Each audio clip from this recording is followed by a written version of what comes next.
few years ago, so I'm really happy to be back here.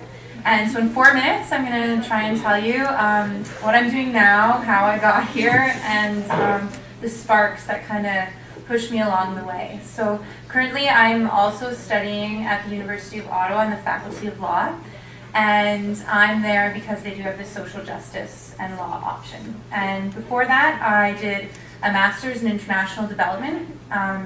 One of the reasons was because I had so many great professors in the social justice program. I thought I wanted to be a professor, and then I realized I didn't like writing really long papers, so I switched courses.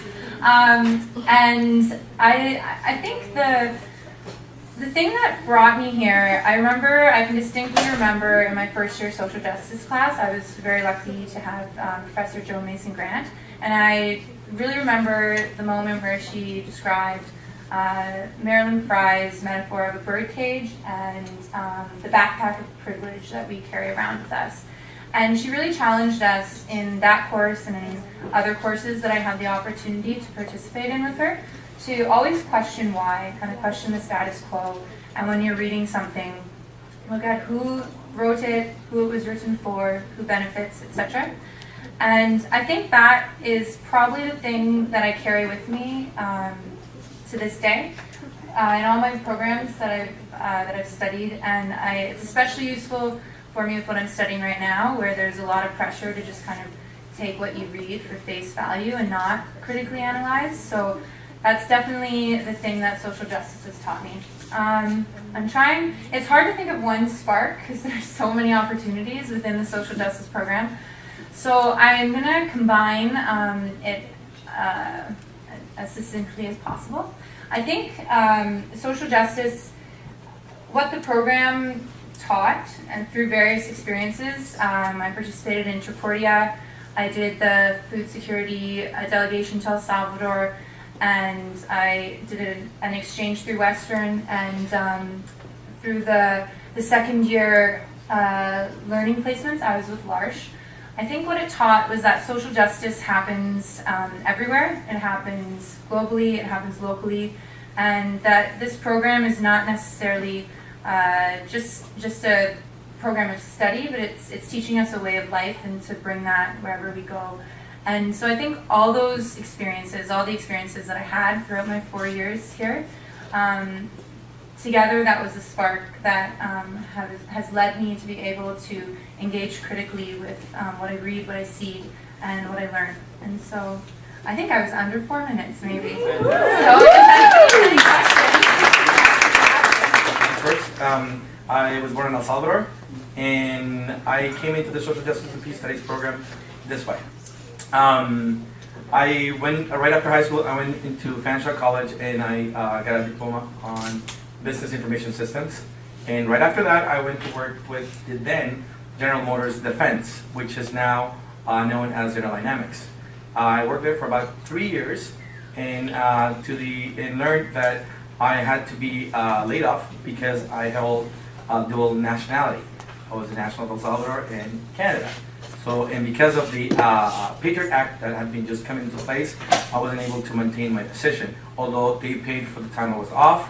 Then I realized that, absolutely there's something wrong, and some of my convictions that I neglected to put aside due to the interest of making money post-college years sort of were reborn once again. So I decided to go back to school, and one of the best ways to, I figure is making a difference in challenging the law system in place. So I figured as a way to go back to school, I engaged myself into the paralegal program at Fanshawe College, which I finished, and then I did the 2-year intensively. I did it in 16 months, and then after that I applied for the Social Justice and Peace Studies program, who I was basically sort of introduced by Pascal Murphy, and I got a chance to meet the aspiring mentor, the late Dr. Jo Mason-Grant, who, because of her, I learned so much. I was able to be exposed to so many wonderful things that in reality I never thought an institution such as Western will be able to offer to the student community.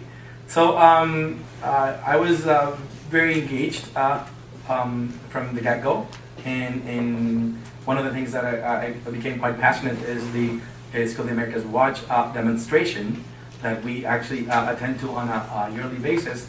Why? Because of the effects it has and the interconnectivity it has with the theoretical work that is sort of explained here in the program, and in the grand scheme of things, and how it affects Latin America, and how we are indirectly connected to it. So many times we think that we're not connected to the oppression that actually takes place beyond the windows and the doors of our home, but in reality we are.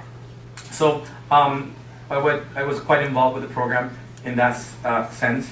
I basically, throughout the undergrad career, I got involved with, I was a member of the Social Justice and Peace Studies Club, and also I was a member of the pioneering delegation to El Salvador that Dr. Joe Mason Grant led, and it was a privilege going back home after 14 years of now being there and seeing and witnessing that there are other people aside from nationals that come back or go for the first time to a country and desire to actually want to learn about the systems of oppression and what the connections are to the realities of our lifetime. I graduated, I continued working in the program, but I also was working for the nonprofit organization called Mission Services of London, where I was working as the data information coordinator.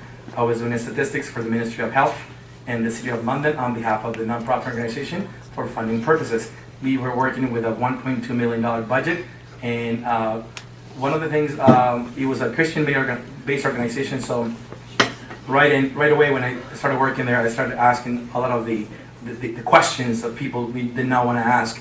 You talk about Christianity, what would Jesus do, and turn people down, close the doors of the church to the poor, to the homeless, to marginalized. So as a way to do, I try to find a way to get as many people from the Social Justice and Peace Studies program into the organization. So I successfully managed to get about 7 different people, graduates of the program, and people that work in the program into the organization, which actually began to understand that the connectivity of the program into the London community had a great reason to be. Then I sort of went on to continue working with Bernie, and then I applied to law school, and I am currently right now in my 3rd year of law school at the University of Ottawa. I'm doing the social justice option, and it's a great opportunity to sort of live up the things, the values, the principles you learn, and many of the things that I enjoy. So, and right now through the law school, I've been able to do many phenomenal experiences. One of them took place a year ago. I did an internship with the Anti-Mining National Board in El Salvador, where I learned a lot, and it was so key our presence there, especially because I'm a local, I'm a national of El Salvador. I'm fluent in English and Spanish. I've had the social justice conviction in February, but currently I've been doing an internship here in town with an immigration lawyer. He is a certified specialist in immigration and refugee protection. I thrive on the practice that he has, although there are some harsh realities about the law career that you may not seem as wonderful as it is. Yeah, shirt and tie may say one thing, but empty pockets from the get-go. But if I can leave you with something, and this is what I passed on to many of my, I like to take a lecture and say my former students and through TA-ship is 2 things, and many of you will identify yourselves with it. And remember why you're here. Okay? Because if you sign up into the program, it's because to seek the real integrity, the value, the truth behind social justice and peace studies. And the one other phrase, please don't forget to get out of your comfort zone.